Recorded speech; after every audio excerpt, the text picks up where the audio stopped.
Y eso no es así. Pero que no se viva en este...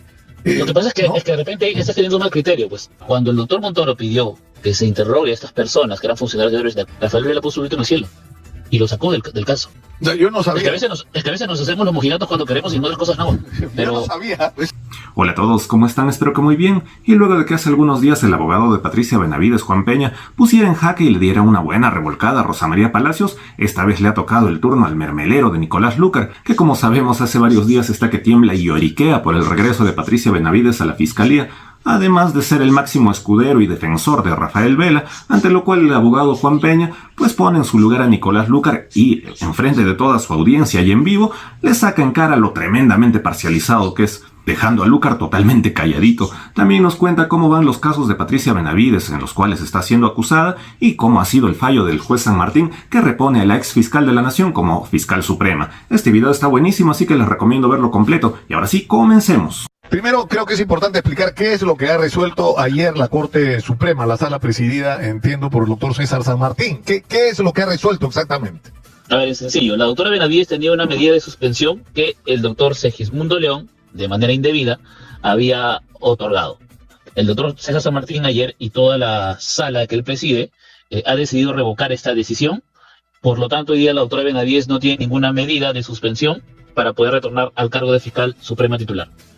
Ahora, esto supone que ella regresa o debería regresar de inmediato, porque si es una resolución, ¿qué es lo que hace falta? Que esta sea notificada ¿a quién? ¿A la Junta Nacional de Justicia o a la fiscal de la Nación? No, a la ¿Cuál es el Fiscalía de la Nación. procedimiento?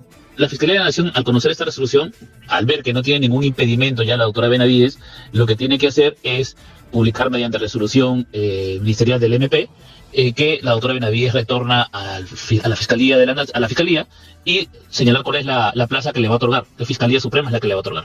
De acuerdo, pero ¿esto qué supone? ¿Que va a haber otra vez esta situación tan bochornosa de que va a ir Patricia Benavides, no lo van a dejar? O sea, ¿qué va a pasar ahí? ¿Qué No, decisión ha por tomado nuestro ella? lado- Ella por está a la nuestro lado- espera de que la convoquen. Por nuestro lado ya aprendimos la lección, no vamos a pasar ningún acto bochornoso nuevamente.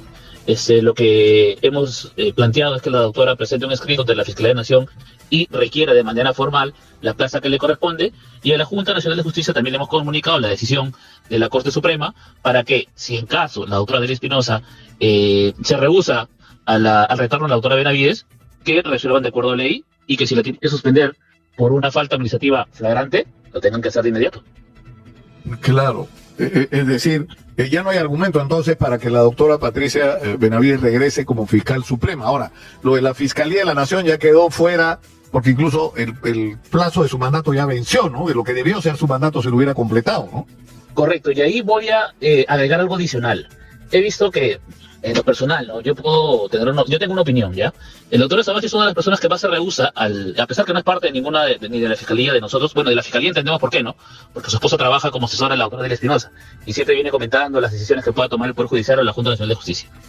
Ha indicado que hay una cautelar en apelación y que la Sala Constitucional tendría que hoy en día resolver si es que puede suspender la ejecución de la resolución de la JNJ. Sin embargo, hay que recordarle, señora Sabache, y a los jueces también que están viendo esta causa, que este amparo lo presentó la doctora Espinosa como persona natural, no como Fiscalía de la Nación, sino como persona natural, indicando de que se estaría vulnerando su derecho al trabajo porque la doctora Benavides supuestamente iba a regresar como fiscal de la Nación. Y por lo tanto su derecho al trabajo como fiscal de la Nación se podía ver afectado. Hoy en día la discusión de que la doctora Benavides retorne como fiscal de la Nación no se encuentra en la mesa. Por lo tanto, ese amparo, o cautelar del amparo, no tendría un sentido, porque la doctora Benavides hoy en día únicamente puede regresar como fiscal suprema y no como fiscal de la Nación. Y voy a culminar con esto, y no quiero que se entienda como una amenaza o como una advertencia, sino que es lo que corresponde de acuerdo a ley. Si algún magistrado fiscal nuevamente nos vuelve a plantear un acto arbitrario como el doctor Segismundo León, no vamos a parar hasta que buscar que se le sancione de la manera que corresponde, ya sea con destitución, con suspensión o lo que tenga que tener la consecuencia de sus actos. Ya con el doctor Segismundo no lo hemos hecho y vamos a continuar hasta que en su momento la Junta o la Autoridad Nacional de Control tome la decisión que tenga que tomar. El día de ayer el doctor San Martín en su resolución ha puesto en claro de que la decisión que tomó el doctor Segismundo ante una denuncia que todavía no había sido aprobada por el Congreso haya tenido un pronunciamiento por parte de este magistrado. Lo ha hecho de mala manera, de manera indebida. Entonces nosotros no nos vamos a detener hasta que estas personas que actúen de mala manera en su función como funcionarios públicos tengan que ser sancionados. Ahora, el tema es que esto, más allá de todas las aristas que tiene este tema, pone una vez más sobre el tapete. Yo sé que es difícil, ¿no es cierto? Por el nivel de polarización y de confrontación que hay, ¿no es cierto? Es muy pasional hoy en día. Sí. Pero, es decir, acá hay una discusión sobre todas las medidas preventivas. Estoy viendo, por ejemplo, que el viernes 8 se va a ver el pedido de prisión preventiva contra Martín Vizcarra, pero Martín Vizcarra lo sentencian ahorita, ¿no es cierto? Es decir, por solo citar un caso, y tenemos que 30.000 presos en Perú con prisión preventiva, y hay montones de medidas previas, cuando lo que queremos los ciudadanos es que la justicia sea célere y que una persona que es acusada del delito que sea procesada rápidamente y que sea absuelta o castigada, pero que no se viva en este... Lo que pasa es que, ¿no? es que de repente estás teniendo un mal criterio, pues una persona que de repente es investigada no necesariamente tiene que ser condenada o castigada. Lo que tienes que ver es que si efectivamente se ha actuado con objetividad en la investigación, tanto por la Fiscalía e imparcialidad por el Poder Judicial, y que si amerita una condena, se le condene. Pero si amerita una absolución o un archivo, también se haga de esa manera. Acá los jueces tienen la mala, o los fiscales, tienen la mala idea en la sociedad que si un fiscal archiva es un mal fiscal. O que si un fiscal absuelve es un fiscal un juez corrupto. Y eso no es así. En Estados Unidos eso no se ve de esa manera. Yo sé que estamos en Perú, pero tenemos que cambiar esa idea ya. Porque luego cuando nos toca a nosotros ser afectados por ello, sí nos quejamos. Pero cuando les tocan a los demás, bueno, es que son corruptos, es que son sinvergüenzas, o que moralmente no están capacitados para el cargo. Cuando acá yo no creo que haya una persona en el Perú que por tema de moral puede decir que puede ser un monje tibetano. Acá todo el mundo en su vida ha tenido algún problema o alguna mala decisión que ha tomado, pero eso no te quita la posición de que puedas ser funcionario público o que se te sancione penalmente por eso. Ahora, entonces hay que medir con la misma vara a todos. Ahora, ¿cuáles son los procesos, digamos, principales que tiene Patricia Benavides en este momento? O sea, más allá de todas las medidas preventivas de las suspensiones, que en realidad no van al asunto de fondo. ¿Cuál es el asunto de fondo acá? ¿Cuáles son los procesos que tiene ella? El caso más, por lo menos en plazos grandes que tiene, es la carpeta 1228, donde nos habla de la supuesta organización criminal, en donde tiene como un primer elemento los chats entre el agente Roberto y el señor Villanueva. Ese caso, a todas luces, está muerto. Esa investigación no tiene un sentido ni un valor jurídico probatorio suficiente, porque recordemos de que esos chats eran un papel impreso en donde ni siquiera había habido un nivel de aseguramiento de estos supuestas conversaciones. Entonces, ese caso, que es el más potente a nivel de plazos, jurídicamente no va a prosperar. Entonces los demás, por ejemplo, el caso de la tesis, que tanto hablan de la tesis, la verdad, si tuviera la tesis la doctora Espinosa, así como filtran otras informaciones, ya lo hubiera filtrado. En la audiencia, la fiscal que estaba a cargo de esta oralización indicó que había un 75% de supuestamente plagio en la tesis. ¿Y cómo han determinado eso? Si no tienen la tesis y nadie la tiene. ¿De dónde sacan esa información? Porque yo por lo menos conozco la carpeta de pies a cabezas y esa información no está. Y si está, por favor, que de repente la filtren para poderla conocer. ¿Cuál es el asunto de fondo acá? El asunto de fondo, que además a mí me llamó mucho la atención, porque pasó algo similar que con Chávarri, ¿no? O sea, cuando entra el doctor Chávarri de fiscal de la Nación, él es el que nombra a Rafael Vela, y dentro del equipo de Vela venía José Domingo Pérez.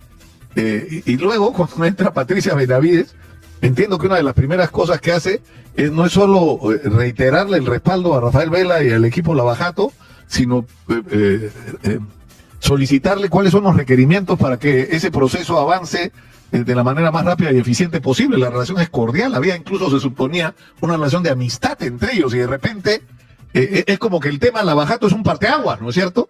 Y porque hay gente que no quiere que ese proceso avance, ¿no es cierto? Que celebra cuando Lula boicotea las declaraciones de los ejecutivos de Odebrecht, ¿no es cierto? No sé, mira, yo creo que es al final lo que estamos discutiendo es si va a haber impunidad o no en el caso de Lavajato. Y ahí tienen que darse cuenta no solamente de las acciones que han tomado algunos magistrados, sino también los fiscales. Recuérdense de que el doctor, yo por ejemplo era abogado de uno de los árbitros en el caso de Odebrecht, y recuerdo muy claro que había un fiscal que se apellida Montoro, que era el que estaba a cargo de esta investigación, y cuando él pidió que se tome la declaración de los funcionarios de Odebrecht contra de los árbitros, mira que yo soy completamente objetivo a pesar de que el caso puede ser, o tiene un elemento de convicción que puede ser en contra de mi teoría de caso. Cuando el doctor Montoro pidió que se interrogue a estas personas que eran funcionarios de Odebrecht de acuerdo y en relación al acuerdo de colaboración eficaz que tenían, Rafael Vela puso un grito en el cielo y lo sacó del caso y lo mandó a su plaza de origen, que creo que era Cerro Pasco. Ahí yo no escuché a ningún periodista dar grito en el cielo de por qué han sacado a este fiscal. O sea, yo no Es que sabía. es que a veces nos hacemos los mojigatos cuando queremos y en otras cosas no. Yo Pero no sabía. Eso no, me si está el doctor contando, Montoro no lo salió, sabía. el doctor Montoro, a pesar que no lo conozco, y de hecho, la única vez que le he tirado contra él ha sido en ese caso y ha sido mi contraparte, y hemos tenido bastantes diferencias, más de una. Pero hay que reconocer, como país y como persona, cuando un fiscal está tratando de hacer las cosas bien y sus jefes no lo dejan. Ahora, que no sabían algunas personas, bueno, el doctor Montoro me acuerdo que salió en más de un medio de comunicación a avisar lo que le estaba pasando y nadie lo avaló. ¿Por qué apoyaron que ese es el fiscal que quería hacer bien su trabajo, lo sacaran y nadie hiciera nada? Hay que tener... Yo no recuerdo el caso exactamente, ¿no? Pero lo que es innegable, Juan, es que acá hay una tremenda... es decir, tú ves como demasiada gente que son implicados en los casos de lavajato, abogados en los casos de lavajato, ligados a las defensas de personas involucradas en los casos de corrupción, que son los que están tratando de hacer lo posible porque esto se caiga, ¿no es cierto? No solamente que no se caiga, sino que por ejemplo, que se oponen a que la doctora Benavides regrese. Son estas mismas personas, a las que tú mencionas, son los mismos. Pero, ¿y sabes por qué tienen ese temor? Porque piensan que la doctora Benavides va a actuar como ellos cuando regrese a la función. Abusando del poder, vulnerando derechos fundamentales, teniendo... Pero, o sea, tú dices que no ha ocurrido la conspiración entre Patricia Benavides y Fernández Gerí para agobiar con denuncias a los fiscales del equipo Lavajato. No, tanto es así que como te lo mencioné, y un día coincidí en el set contigo y con el doctor Rafael Vela, que se lo dije al doctor Rafael Vela. Usted dice de que esta versión que usted tiene es porque Villanueva sí lo ha mencionado, pero yo le puedo mostrar en ese momento la declaración y te dejé a ti una copia en ese momento de la declaración de Villanueva donde mencionaba de que no estaba la doctora Benavides relacionada en el caso de Gerí y con la suspensión de Vela, ni de José Domingo Pérez. Él ha sido por lo menos claro en ese sentido, cuando se le ha preguntado.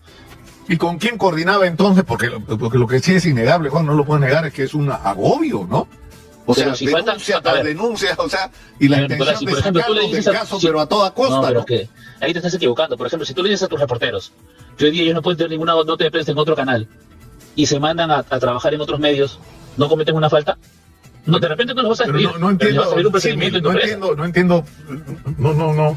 Lo que pasa es que si ellos cometen faltas que saben que su reglamento no la pueden hacer, evidentemente la Autoridad Nacional de Control, como el órgano que tiene que controlar justamente el buen manejo y actitudes de los funcionarios públicos, les tiene que abrir una investigación. A ver, si tú dices de que el órgano de control, yo me voy a poner en el supuesto, que soy el doctor Rafael Vela o el doctor José Domingo Pérez, yo me voy a poner en el supuesto de que la Autoridad Nacional de Control me tire en la mira, porque ellos piensan eso, no le doy motivos para que me sigan abriendo investigaciones, pues. pero con motivo o sin motivo, Fernández quería abrir una investigación tras otra, Juan, eso. Pero en fin, lo que interesaba hoy es la información sobre Patricia Benavides. Esta vez no va a haber situaciones bochornosas, ella está a la espera de ser convocada, que le asignen una función como fiscal suprema, que es lo que la Corte Suprema ha resuelto, que es su condición. Pues muchas gracias a Juan Peña, abogado de la fiscal Patricia Benavides. La verdad que da mucha risa cuando Nicolás Lucar, defendiendo a los caviares y a los sirvientes de Gorriti, se queda totalmente sin argumentos, como le ha pasado esta vez con el doctor Peña. Y de hecho Lucar también ha defendido abiertamente a Gorriti. Recuerdo en una discusión con el doctor Abando, le dijo que le era imposible imaginar a Gorriti pues tramando las cosas desde las sombras, haciendo este gestito, tratando de burlarse del doctor Abando, cuando todos sabemos que Gorriti gobierna nuestro país desde las sombras y nadie dice nada. Y eso es obviamente porque la mayor parte de la prensa pues está comprada, como también a todas luces es el caso de Nicolás Lucar. No lo puedo afirmar, pero es lo que creo.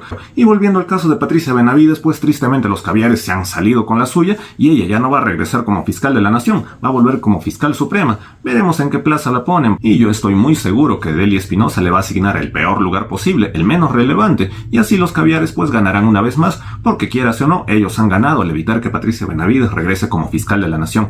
Pero cuéntenme ustedes qué es lo que piensan de todo esto, los estaré leyendo en los comentarios, y si les gustó este video, por favor suscríbanse a este canal, compartan, comenten y todo eso, que me ayudan muchísimo. Ahora sí me despido y hasta la próxima.